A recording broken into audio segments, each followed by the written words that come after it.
Share mine.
All right.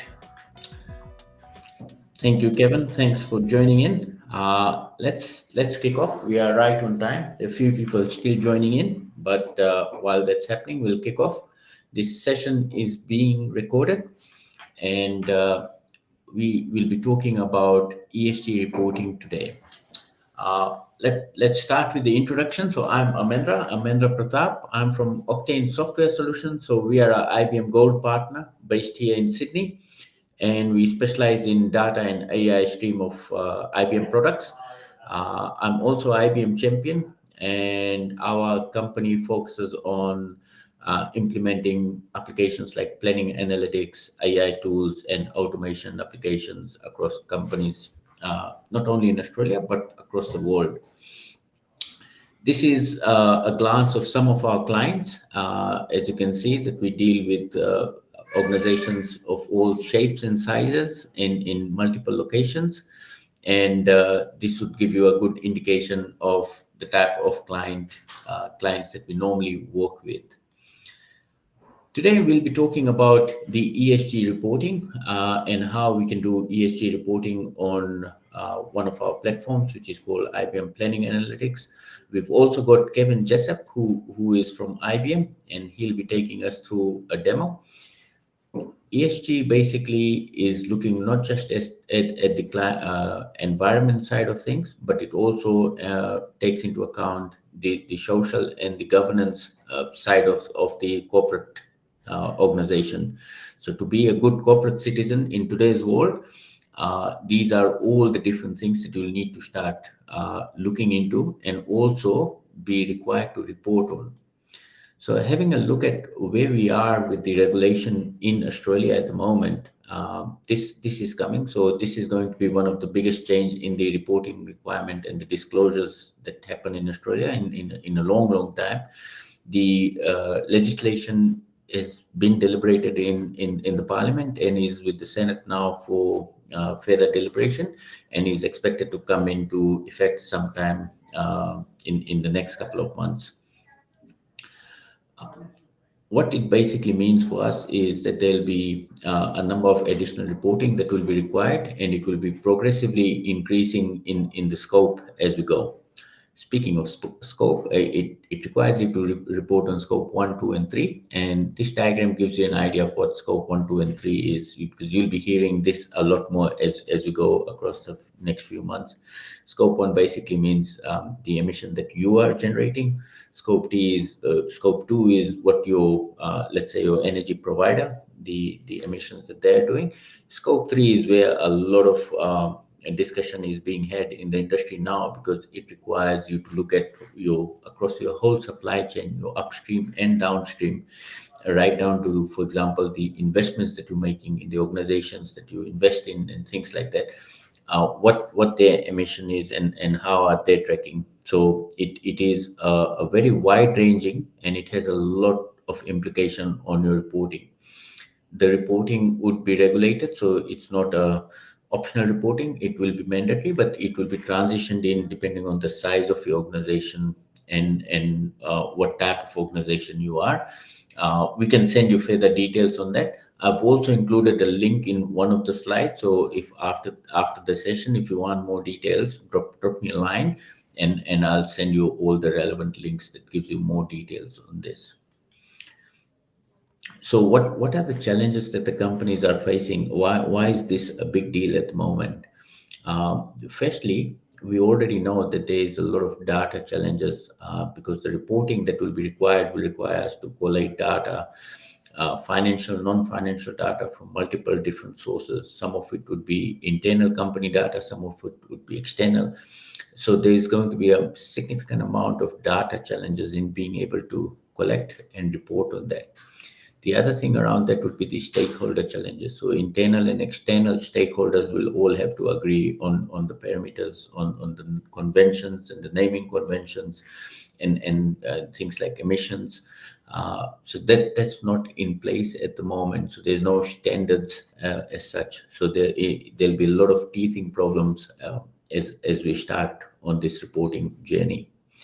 The third thing is there's significant pressure to act, not just from the government and the regulation side, but also from the community towards all the organizations to be a better corporate citizen and to ensure, for example, even if you are how your super is invested, where you bank, which energy company do you use for your day-to-day. Those decisions will eventually be driven by ethical consumers who look at this reporting to determine which organizations they want to deal with. So the implications of this is far-reaching. We probably don't know at this stage what all the implications would be, but one thing is certain is that the impact of this reporting requirement will be quite far-reaching and have a lot of impact. So without going into further into the reason for or what's happening, what we're going to demonstrate today is how you can start your journey on the reporting side with IBM Planning Analytics. And I'll hand over to Kevin, who is an expert in this field and planning analytics, to take us through the demo and show us how it can be done. Over to you, Kevin. Thank you. Thanks, Amandra. Good morning, everyone. My name is Kevin Jessup. I'm I got changed my title this year, but I'm what they call a subject matter expert for AI applications at IBM. But my predominant focus at IBM is around our planning and reporting solutions. So today I'm going to take you through some of our sustainability apps that we've built off a platform called IBM Planning Analytics. I've got one slide just to position IBM Planning Analytics, and then we're going to jump into a demo, and we'll look at a couple of different ways that we're helping our clients get to path to net zero decarbonization strategies, effectively planning for the future with respects to ESG and so forth. So planning analytics is what Gartner have coined as a XP&A solution. So that stands for Extended Planning Analysis. So traditionally, budget and forecasting was done out of the Office of Finance, and what we've seen over the last few years is starting to branch out to other functions and lines of business within the organizations. So this slide here just shows you a couple of examples, but obviously finance has been doing it for a number of years. We're moving into supply chain and supply chain planning, operational planning, sales planning, looking at different territories, demand forecasting. Bottom left, workforce planning, making sure we got the right resource at the right place at the right time. Marketing or promotional planning, running marketing campaigns to increase demand, play around with the expected demand, and to uplift our demand moving forward. IT planning, looking at server capacity and IT project planning. And then on the bottom right, and what we're going to focus on today is sustainability. When we were doing our planning at IBM this year, we envisaged that out of all the deals that we're going to do in Planning Analytics, 70% of them are going to be sustainability focused. And there's a number of reasons for that. Obviously, there's regulation, as Amandra is talking about a bit earlier, and a lot of companies are looking at sustainability to drive a competitive edge. But also sustainability, as Amandra mentioned, looks at what they call scope 1, 2, and 3. If you look at all the other areas of the business that use Planning Analytics to forecast and plan and so forth, it's just looking at their particular business. They might look at net, market share and so forth as well as part of the planning process. But sustainability is not just looking at the organization's operations, but it's looking at scope 2 and scope 3, so downstream and upstream. How are your customers using your products and services? Looking at your suppliers. So the volume of data is almost threefold because you're looking at scope 1 and 2 and 3. So we're spending a lot of time on that. So we're gonna run you through a few demos now. So let me just come out of this and move over, and let's jump over here. Let me maximize my screen here. So what we got on screen is the landing page for Planning Analytics. So we have two client interfaces for Planning Analytics. We have a web-based client, which is on the screen at the moment, called Workspace. And then we also have a very rich Excel add-in as well called IBM Planning Analytics for Excel. Today we're going to focus on the web front end, but just for those people in the audience that especially finance guys, love Excel. So what I'm showing you today, you can do in Excel as well. So this is the landing page for Planning Analytics Workspace. You get a nice welcome message. New users can play a video. And then below there, we have what we call your application. So as I mentioned before, Planning Analytics is an XP&A solution. So our clients will have 10, 20, 30, or 40 different planning apps that span the organization. This screen will filter those apps based on the user's profile. I'm an administrator, so I can see all of them, but for example, if HR logs in, they'll see staff allocations. Marketing team will see campaign planning. Operations team will see operation planning. Finance will see 3-way reporting. Sustainability will obviously see the sustainability apps. corporate planning will see their apps. But this screen will filter the apps that are relevant to the user's day-to-day job or task they have to perform, so they're not overwhelmed with a whole lot of different apps. Behind the scenes, these apps are linked together. So, for example, when we run a promotional plan in our campaign planning solution, that needs to be linked to operations to make sure that we've got enough capacity to meet the extra demand that we're running in these campaigns. If we don't have capacity, then we're just wasting our marketing dollars, increasing our demand. That also needs to link into HR. Do we have enough people to meet this extra demand? So behind the scenes, they're all linked. But today we're going to focus on our sustainability apps. A couple of things around our sustainability apps. Typically, IBM doesn't generate or build off-the-shelf budget and forecasting apps in Planning Analytics, just because everyone budget and forecasts very differently. Different countries, different industries, different companies in the same industry will budget and forecast slightly differently, because effectively your plan is your strategic roadmap to success. So selling an off-the-shelf solution to do that wouldn't quite make sense. So generally speaking, Planning Analytics is built from the ground up, working with our business partners and clients to meet 100% of your business requirements. With that said, sustainability is based on United Nations 17 goals. It's the same across the world. Every country, every industry, and every company within that industry do it all very similar. So IBM has developed a number of sustainability apps that our customers can download for free and start on their sustainability journey. So effectively, what you would do is go to the IBM Accelerator catalog, and you can download this particular dashboard, load it into Planning Analytics, and on each of the tabs, which I'll take you through in a moment, has a link to the underlying model and front ends and so forth that you can download and start on your journey. But on the screen at the moment, we've got a bit, so it's our landing page for our sustainability apps. We've got a bit of an introduction, talking about scope 1, 2, and 3 that Amanda just mentioned. A little bit of advertising around why Planning Analytics. I'm not going to cover that now. And a little bit about our accelerators. So our accelerators that I'm going to take you through today, and I'm only going to take you through a handful of them. I'm going to take you through all of them. We're co-created with our clients, predominantly out of Europe. Europe's about 5 years ahead of the rest of the world. We're obviously catching up quickly, but a lot of these models were co-created with our customers in Europe. All the models I'm going to be showing you today are currently live and in use by these clients, and are doing exceedingly well. Another thing we've done recently from an IBM perspective is we acquired a company called Invisi. This was about 3 years ago. Invisi is an ESG reporting solution that we acquired. They've been in market for over 15 years. They effectively started the ESG reporting.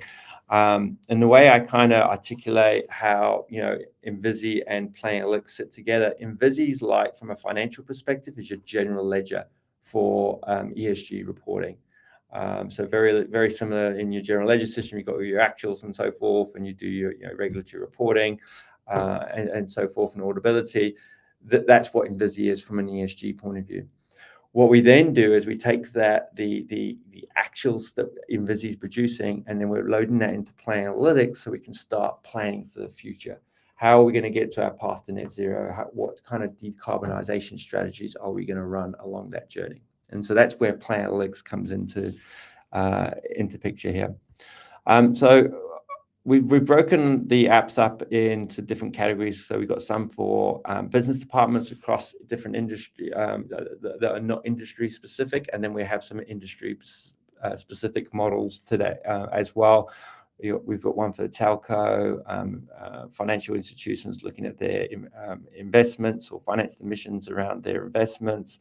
We've got a couple of apps around for the chemical industry, and then from a business department point of view, we've got a number in here as well. So we've got one for the procurement department looking at scope 3. So we're looking at our suppliers there.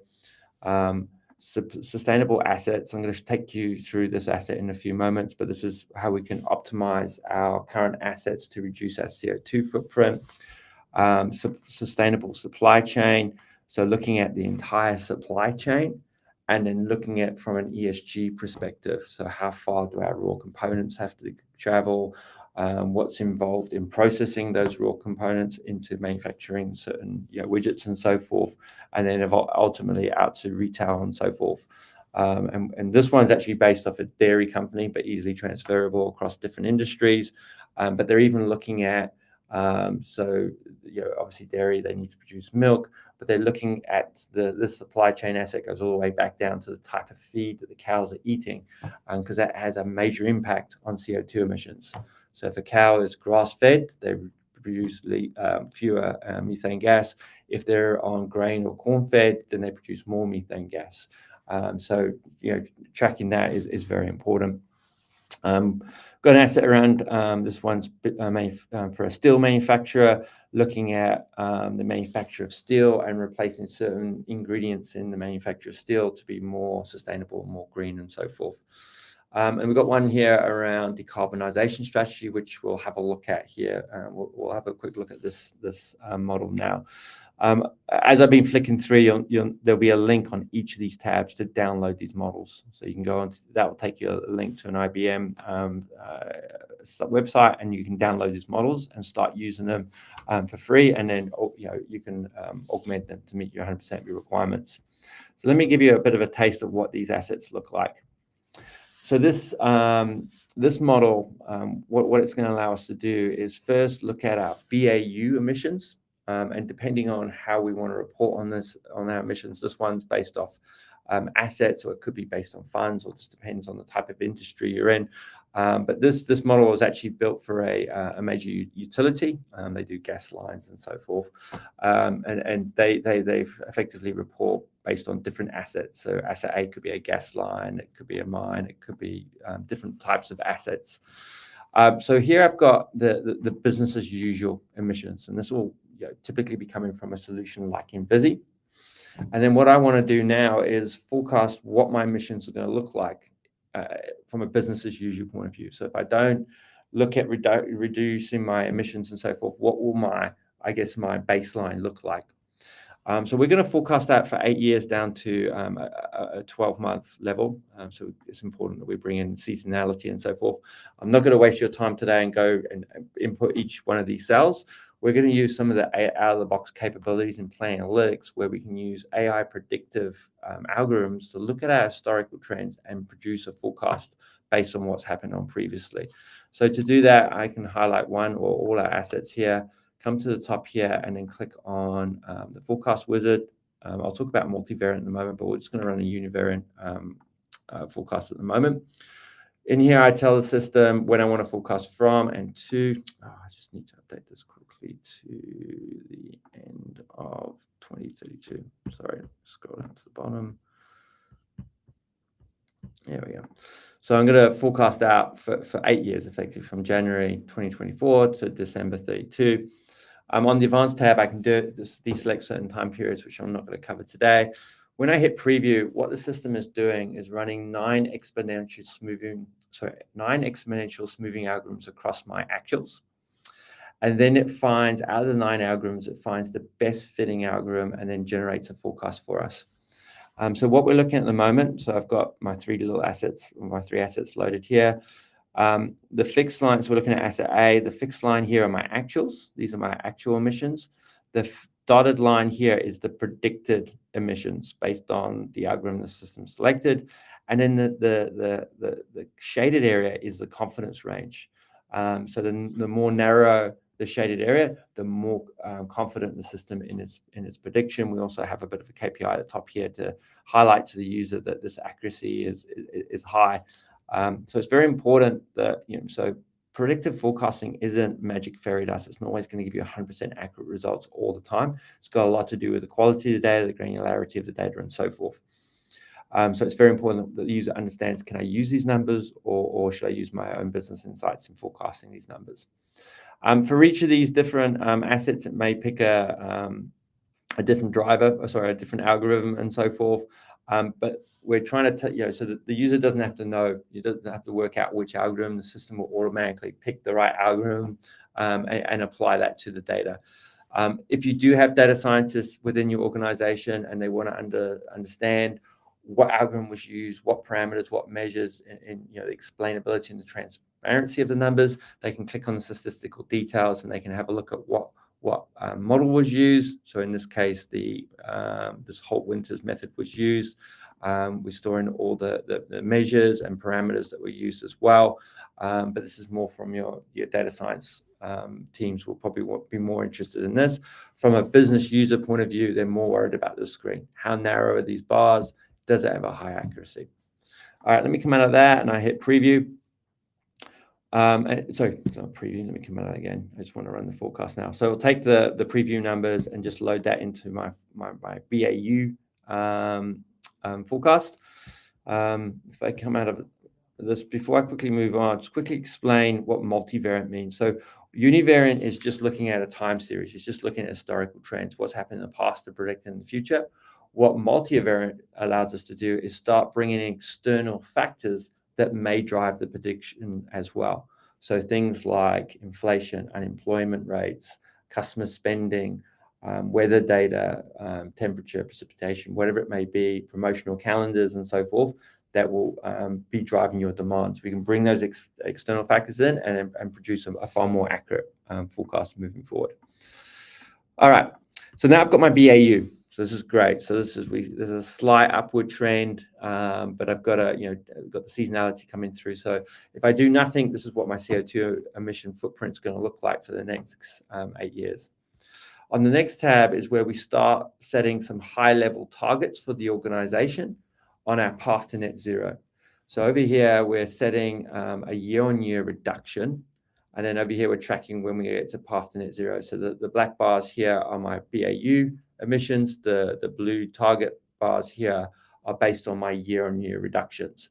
And we can go in here and do things like what-if scenarios. I can go in here and go, let me create a sandbox. Let's just do what if and then go create. So I can create a version on the fly and start modeling out and go, actually, in 2025, what happens if I do a 10% reduction? When am I going to hit my path to net zero? And I can start playing with these percentages depending on when I want to hit my path to net zero. So this is going to give me my target. This is what we hope to achieve. But how do we meet these targets? And that's done through what we call strategic projects, or what they talk about in the sustainability industry are abatements or initiatives, is another word for running of these projects.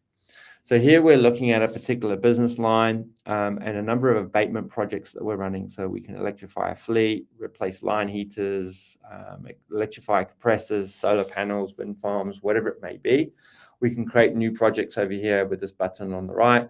But for each one of these projects, what we're tracking is the abatement potential. So how many tons of CO2 are we going to take out of the atmosphere each year by replacing our line heaters? So for each line heater, we're going to take out 6 tons of CO2. We're planning on purchasing 125 of these.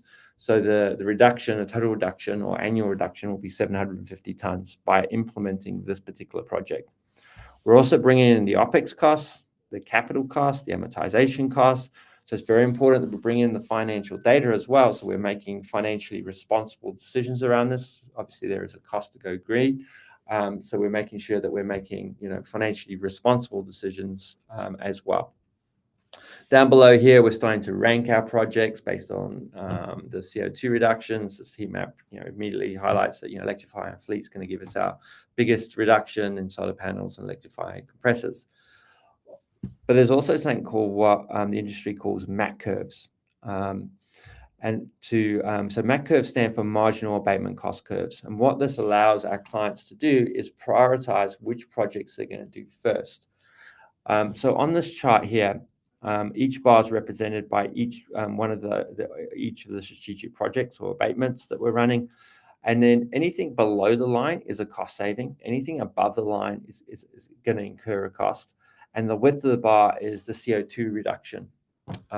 So immediately we can see solar panels, it's going to have a big reduction in CO2 emissions. And we're going to have a cost reduction as well. We can sell some of the energy back to the grid and so forth. So solar panels is a no-brainer. We should go and do that immediately because there's no cost involved. And it's going to reduce our CO2 emissions. At the far right here, replace line heaters is the biggest cost. So it's probably something we should do at the end. and to reduce our CO2 emissions. So MAC curves are allowing our customers to quickly evaluate their projects and which ones they should do first and which ones they should do last. The next tab here is looking at GWP factors, which stands for global warming potential factors. So everything in sustainability is measured in one KPI. It's called CO2e, which stands for CO2 equivalent. So each organization produces many different gases. They don't just produce CO2, but they may be, in this case here, producing CH4 or nitric oxide or methane gas and so forth from a farming perspective. And what we need to do is translate all those different emissions into CO2 equivalent, and then that's our single KPI that we report off. So in this case here, CH4 equates to 28 tons of CO2e. So for every ton of CH4, we're going to produce, the equivalent in CO2 is 28 tons. And then from there, we can then, based on these calculations, calculate our CO2e for scope 1 and scope 2 and 3 and so forth. All right, I want to share another asset while we're here as well. It's quite an easy one to follow, but having a look at how we can do some sensitivity analysis and scenarios and so forth around, in this case, we're going to look at optimizing our assets. So let me launch this model. So this model was developed for a shipping company in Europe, but can be easily translated to other industries. And I'll mention that as we go through as well. But on the first tab, we've got a list of all our assets. So as I mentioned, this is a shipping company. So we have a list of our shipping fleet, the capacity and number of containers each of these ships can take, the monthly fixed running costs, and at the speed these ships can run at. And this will become important on the next tab, but how fast do these ships run? On the next tab is where we can start looking at, and I'll start the table below here, is looking at our capacity, looking at all our ships and so forth, and what is our capacity and what is the market demand capacity. And then at the top here, we're playing around with the speed that the ships run at. So, so if I set this back to 100%, oops, sorry, not 10%, 100%. That means El Capitan, it would run at 21.2 knots, which was on the previous tab. For every 10% reduction in speed is a 27% energy saving or a 27% CO2 reduction. So we can play around with the speed of the ships, but they don't all have to be running at 100%. If there's not enough capacity, so market demand, then there's no reason that we have to run our ships at full speed. We can slow them down a little bit, still meet the market demand, and also reduce our emissions, reduce our fuel costs, and so forth. So on this screen here, we can start playing around with the different percentages, making sure that we're meeting our market demand.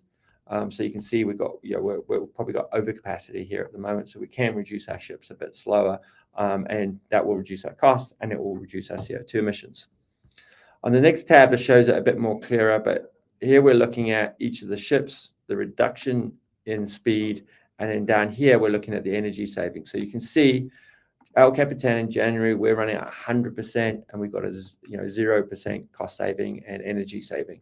If I go up here and set that to 90%, you'll see that will jump up to 27%. So it'll be a 27% fuel reduction, CO2 emissions by running it a bit slower.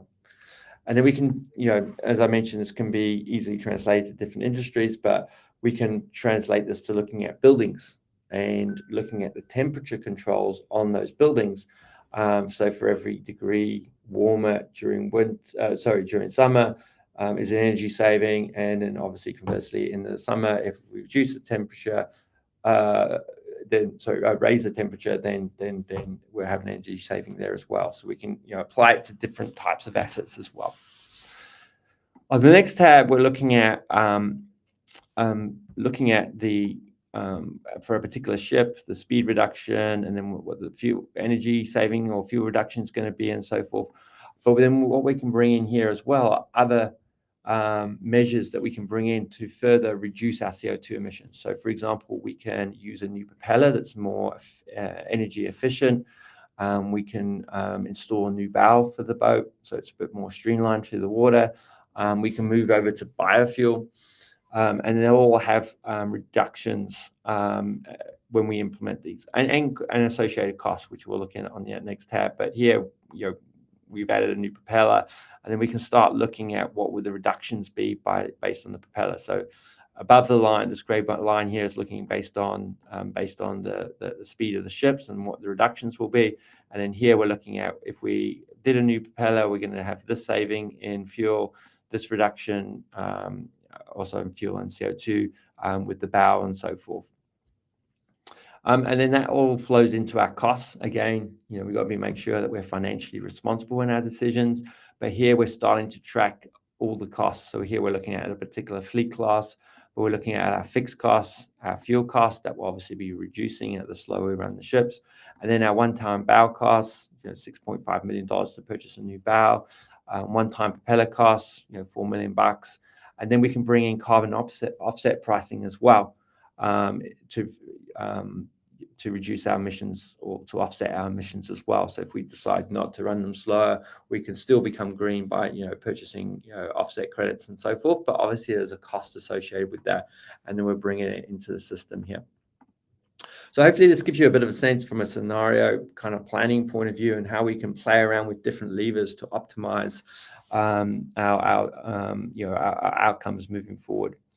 The last, how are we doing for time? Yeah, I've got about 10 minutes. The last asset I want to quickly show you is one of our industry-specific models. This came about, and the question I got asked yesterday, how do you define, as part, if you look at from a life cycle or manufacturing process, how do you define what's going to be scope 1, what's going to be a scope 2 calculation, and a scope 3 calculation, and from a reporting point of view. And this asset demonstrates it quite well. This is based off was built for a telco, but you'll see how it's easily transferable to any industry. But it's looking at the entire product life cycle from a telco perspective. So what they're looking at in this example is they provide home internet, and they're looking at the equipment that they supply as part of that offering, which are routers, modems, and so forth. So they're looking at the entire life cycle. So the manufacture of those modems and routers that they send out to clients, how do they get those assets to their clients? What are the monthly CO2 emissions of running those boxes at our clients? And then once the customer leaves or upgrades or churns, then getting those boxes back, and how much is recyclable, and what are the emissions in that process, so they can get a complete scope 1, 2, and 3 view of their world from these assets. So let me quickly show you this. So on the first screen, we're looking at effectively how many of these assets, these internet boxes, do we require. So here we're broken it up by region, and we're looking at things like our existing clients, any new customers that we've come in, and anyone that's leaving as well. And then from that will then calculate how many of the different boxes that we need to meet these demands and so forth. On this screen as well, we can also at an asset level start setting some high level percentages around how much of it can be recycled and so forth, and that will come into our calculations a bit later. On the next tab, we're looking at a particular asset here called a homeway gateway 3 fiber, and we're looking at the CO2 emissions being produced across the life cycle of this particular asset. So we're looking at the manufacturing, the emissions from the manufacturing process, the distribution, the installation. So do we have an engineer that drives out to someone's house, plugs it in, sets it all up, and so forth? And then down below here, we start looking at the end of life. So once the customer leaves, what do we do with this asset? How do we get it back? How much can be recycled? And then we're looking at, for a particular asset, what is the energy consumption at home, and what is the energy consumption from the network that's supporting these devices. Before I jump to the results, I'm going to jump to configuration, because it will explain a bit more of how we got to those results. On this screen here, what we're setting is a couple of different parameters. The first table here is looking at the CO2 per 1 kilowatt per region. So each region will have a different, even though it's just 1 kilowatt hour, the CO2 emissions will be different based on the regions. For example, if you look from an Australian point of view, New South Wales is predominantly a coal-fired energy producer. Well, that's how we produce our electricity predominantly in New South Wales. If you look at South Australia, they built that big wind farm and got Tesla to put in all the big batteries and so forth, so they use more renewable. The CO2 emissions is completely different. So we need to make sure we're tracking that at a regional level to make sure we get an accurate CO2 calculation. And then below there, we're breaking up the entire life cycle of this particular product, and we're defining what scope that is. So installing the box at home is a scope 3 asset. If we deliver the box and we use our own vehicle, that's scope 1. If we lease the vehicle, it'd be scope 3. When we're looking at the energy consumption to run that modem for our customer at home, that's a scope 3 asset. Scope 3 calculation. If we look at the energy consumption for the network, that's a scope 2 calculation. So anything produced in this activity goes into our scope 2 reporting and so forth. So when I jump into my results, you'll see now how we're calculating the scope 1, 2, and 3 is based on that configuration table. So it depends on the activity and how much we're doing of that activity. Will then generate CO2 emissions and report directly into scope 1, 2, and 3. And then down here, we're breaking down by each of the different asset types or product types. What are the CO2 emissions? What are the water use? Wastage in kilograms. The costs, obviously, that's very important as well. How much energy is consumed, and so forth. And obviously, that will feed into scope 3 and so forth. But we can break down that project and product and get a complete life cycle from manufacturing to distribution to installation to the ongoing running, and then eventually, when the customer churns, what do we do with these boxes? How do we dispose of them? How much can we recycle, and so forth? So hopefully that gives you a bit of a sense of what we're doing from an IBM perspective in the sustainability space. So I'm predominantly focused on the path to net zero side of things, the decarbonization strategies, and how we're going to get there. And these assets, as I mentioned, were all developed with our customers. They're live today. Most of these assets, except for the supply chain one, took around 4 to 5 days to build and let me manage your expectations. That's at an MVP stage, not in productionize. But it's not a war and peace activity here. It's relatively quickly we can get our clients up and running, and now we've developed, allow our customers to, because we want to share this as to many people as possible, using these as accelerators on your sustainability journey. And you can see how we can easily translate these into different industries for our customers. So with that, I'll hand back to Amendra, and we can open it up for questions. All right, awesome. Thanks for that, Kevin. Let me see if I can get the view right.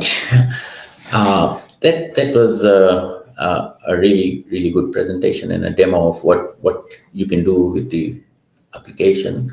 The two things that stood out for me personally was the infusion of AI in doing the forecasting. So that is something combining the two topical things in the finance departments, ESG reporting and AI into one. And the second thing is that what you've just shown us is practically available for free if you are an existing IBM customer in Planning Analytics. And just to reiterate that, we already working with a number of our clients who we work with on Planning Analytics in implementing this. It is as easy as downloading the accelerators and then configuring for your business, and then off you go. So that makes it a very, very complex task quite easy. So we find that it saves a lot of time with the organization. So you don't have to sit and worry about how do I go about configuring my reporting. And the second thing, all the templates that you see today is available. And probably the most tantalizing part about that is it's literally free. What have you seen in the market, Kevin? Like how are people taking this up? Yeah, the response has been great. I, what we have noticed, and what it is highlighting for a lot of our clients is um, the most important part with this. Obviously, obviously having these assets is a great start, but it's the data, and having the data in a format that's ready to go. We did a solution recently, an MVP for one of the major banks, looking at things around business lending, and the scope 3 that's generated through. So whoever you lend your money to, based on the activities they run, the emissions from those activities go into the bank's scope 3. And so they asked us, can we, retrofit one of these assets to meet those requirements? We said absolutely. And I thought they were going to build a model for each type of industry. And I thought we were going to do heavy manufacturing, because I thought that would be the biggest polluter. But interestingly enough, agriculture is the biggest polluter out of all the industries. So if you combine all the other industries, transportation, heavy manufacturing, and so forth, farming or agriculture produces more CO2 than all those other industries combined. So they wanted to create what they call an agri model. So it's looking at them loaning money to big farmers. So at this point, before we did this exercise, they only were collecting information around what are the farmers' income, expenses, and their ability to repay the loan. But they weren't asking questions about what type of farming, what type of feed were they using, and so forth. So, for example, some of the farms may have 1 million cows, and they produce methane gas, which is 4 times worse than CO2. So you can immediately see what the hit to the bank's going to be from a scope 3 point of view. So now we developed an app. So not only does it collect that information, but now around financial information, but also asking questions about their farming practices. What type of farming do they do? Is it from a cattle point of view? Is it dairy or meat? Dairy produces a lot more methane gas than meat. What type of feed? Are they grass fed, or are they corn fed or grain fed? And that has an influence on the CO2. And then now what some of the financial institutions can do is look at that and go, that's a big hit to our scope 3. We'll give you a more favorable loan or better rates if you switch from grain to grass fed, because that will reduce our CO2 emissions and so forth. So those are the sort of things. That was a long-winded answer to No, that's interesting. It made me very nervous, because if the banks find out the type of cars I drive, I probably won't get any funding. So if electric car users, then I'm doomed. Yeah. All right, now that's interesting. So obviously, climate change and the reasons for climate change brings out a very, very passionate discussion. But today we're not here to discuss on what, how, and what it all means. But today we're discussing how we can report on it from an organizational perspective.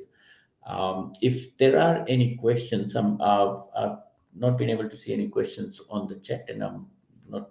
This is a new platform we're using, so I'm not 100% sure how it comes about, and we're almost running out of time as well. So if you do have any questions on today's topic, please feel free to reach out to either me or Kevin, and we'll be happy to answer. We can happily share all of the recordings, all of the slides, materials that we have on this. Reiterating again, if you are a IBM customer in Planning Analytics, what you saw today is available for free via download. If you are one of our customers, we'll configure it for free as well. But do reach out to us if you need further information on how to do it, and we'll be happy to help out. Thanks once again, Kevin. It was an excellent presentation, and looking forward to seeing more of this. Can I just ask one more question, Kevin? Does IBM iterate or improve on the asset that they're giving out for free? Is there additions to it on a regular Yeah. basis? Yes. Yeah. We are constantly updating them and install. Mm-hmm. Yeah. One into the. It's on Box. It's a Box folder that we have, and we're constantly updating that. Mm-hmm. There is a question there from Luke. Oh yeah. I'm hearing that the impact from digital industry is increasing, especially with the rise of AI models. Do you have similar models that help track the digital footprint of organizations?